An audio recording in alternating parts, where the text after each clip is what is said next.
Hello panchayat राज show में आपका स्वागत है। आज के इस वीडियो में देखेंगे ई डिस्ट्रिक्ट पोर्टल पर जैसे हम कोई सर्विस को अब अप्लाई कर रहे हैं तो वहाँ पे क्या आ रहा है कि आय या जात या निवास को बनाने के लिए हमें आधार की ई केवाईसी यानी सत्यापन करना होगा। वो सत्यापन कैसे करना होगा अभी यहाँ पे देखते हैं। सबसे पहले यहाँ पे देखते हैं जो एसएमएस लिखा हुआ है नीचे, यहाँ पे पढ़ लेते हैं इसको। यहाँ पे क्या है, मैं आधार धारक यूआईडीआई के साथ ई केवाईसी के लिए अपना आधार नंबर प्राप्त करने के लिए बोर्ड ऑफ रेवेन्यू आईटी और इलेक्ट्रॉनिक विभाग को अपनी सहमति देता हूं।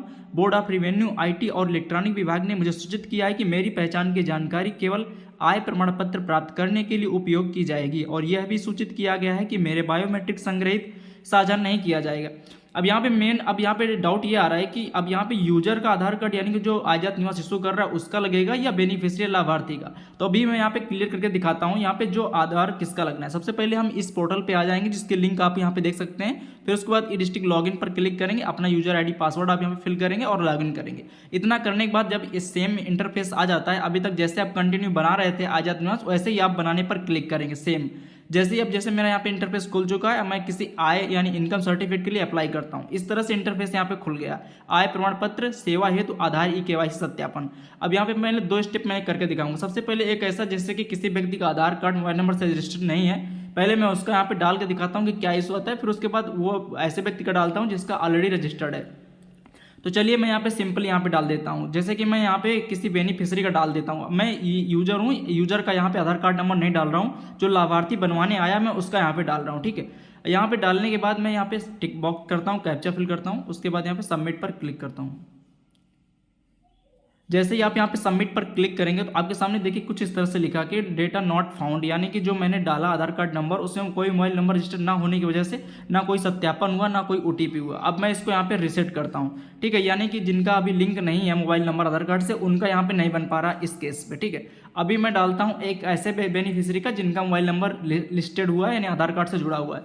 उसके बाद यहाँ पे सिक्योरिटी कैप्चा फिल करता हूँ। फिर उसके बाद यहाँ पे मैं नीचे जो टिक बॉक्स है उस पर क्लिक करता हूँ। इस क्लिक करने के बाद यहाँ पे सबमिट पर क्लिक करता हूँ। ठीक है, आप यहाँ पे रिसेट कर सकते हैं। जैसे ही मैंने सबमिट पर क्लिक किया, यहाँ पे देखिए ओटीपी गया उनके रजिस्टर्ड मोबाइल नंबर पर, यानी कि आधार से रजिस्टर्ड मोबाइल नंबर पर ओटीपी गया, यानी बेनिफिशियरी के, ना कि मैंने यूजर आईडी यानी कि जो ऑपरेटर उसके मैंने यहाँ पे आधार कार्ड नहीं डाला है, बेनिफिशियरी का डाला है। अब सिंपली जैसे मैंने उसका प्रमाण पत्र बनाना था तो उसी का मैंने आधार कार्ड नंबर डाला है, क्योंकि मुझे तो बार बार बनाना नहीं पड़ेगा तो इसलिए मैंने वहाँ पे अपना डाला सिंपल। अब यहाँ से अब जैसे मैं डाल देता हूँ जिससे बेनिफिशियरी है, तो चलिए मैं यहाँ पे बेनिफिशियरी का जो ओटीपी गया उसका यहाँ पे मोबाइल नंबर पे उसको यहाँ पे फिल कर देता हूँ।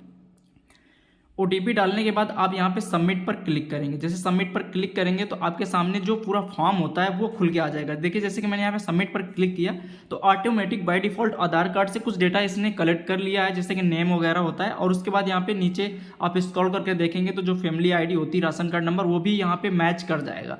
यानी कि अब जैसे कि यहाँ से क्लियर हो गया कि जो आपको आधार कार्ड नंबर डालना है वहाँ पे सत्यापन के लिए वो आपका खुद का नहीं बल्कि बेनिफिशियरी का डालना है, क्योंकि अगर आप अपना डालेंगे तो आपका आय प्रमाण पत्र बनने लगेगा जो कि बार बार आप बनाएंगे नहीं। यानी कि जो बेनिफिशियरी आएगा आपको उसी का सत्यापन करना है। इस हिसाब से आपको सत्यापन करना है और सिंपल फिर नए सिरे से जैसे आप फॉर्म भरते थे वैसे ही यहाँ पे भर पाएंगे।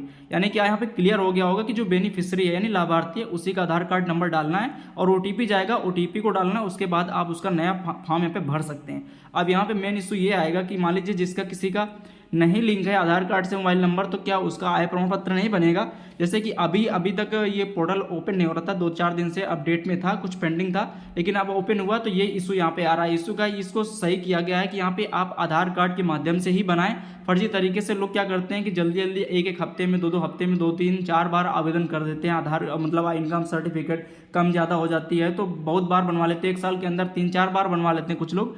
तो उसके लिए शायद यहाँ पे आधार कार्ड को जोड़ दिया गया है, यानी ओटीपी यहाँ पे जाएगा तभी बन पाएगा। अगर अब कोई नया इसका फीचर्स आता है कि जिनका नहीं लिंक है वो कैसे बनवाएंगे तो मैं जरूर अपडेट करूंगा और सारी चीज़ें यहाँ पे दिखाऊंगा। आप कुछ भी जारी करेंगे आय जात निवास तीनों में ये ऑप्शन आएगा, आपको डालना पड़ेगा। जब तक आप आधार ई केवाईसी के माध्यम से ओटीपी के यहाँ पे वेरीफाई नहीं करेंगे तब तक आप नया नहीं कर सकते। आगे अपडेट के लिए जुड़े रहिए। थैंक्स फॉर वॉचिंग एंड मिलते हैं अगले वीडियो में।